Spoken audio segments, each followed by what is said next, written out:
năm vui tràn ngập vào tiếng ca. Xuân năm nay đã đến rồi em ơi, xuân đến rồi. Người người bên nhau tạm biệt năm cũ qua, xuân như vui về khắp bên mọi nhà.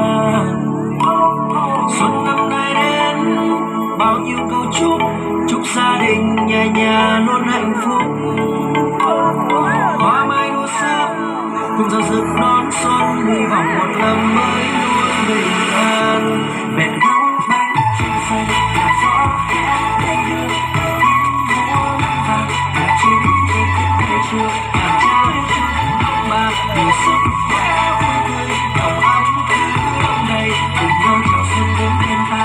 Tết năm nay xuân năm nay vui hơn năm qua, lọc lại với muôn mọi nhà tay trong tay ai mà em vui trai không ngày để tết xuân vầy. La la la la la la la la la tết không vầy. La la la la la la la la la tết không vầy. Có một việc năm nào nhưng mà không phát ngán, thêm bánh tét bánh chưng rồi các kiểu ăn xong đừng hỏi tại sao mà quá đáng nhé. Chúng ta bắt bên lại đứng lên, tôi cũng sao ở kế bên nhạc quẩy tưng bừng và năm cũ đã qua, giờ năm mới anh em chúng ta lại lên.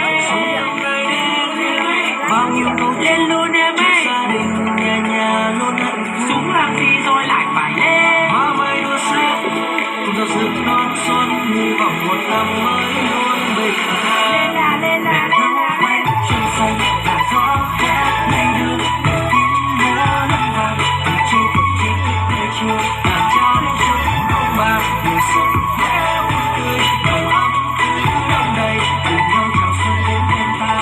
Tết năm nay xuân năm nay vui hơn năm qua, lặp lại với muôn mọi nhà tay trong tay ai mà em vui ca không ngày để tết xuân vầy. La la la la la la la la tết không vầy. La la la la la la la la tết không vầy.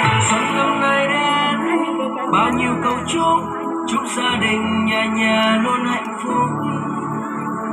Hoa mai đua sắc cùng giao rực đón xuân, hy vọng một năm mới luôn bình an. Mẹ nấu bánh trưng xanh làn gió khẽ lay đưa tiếng múa ngân vang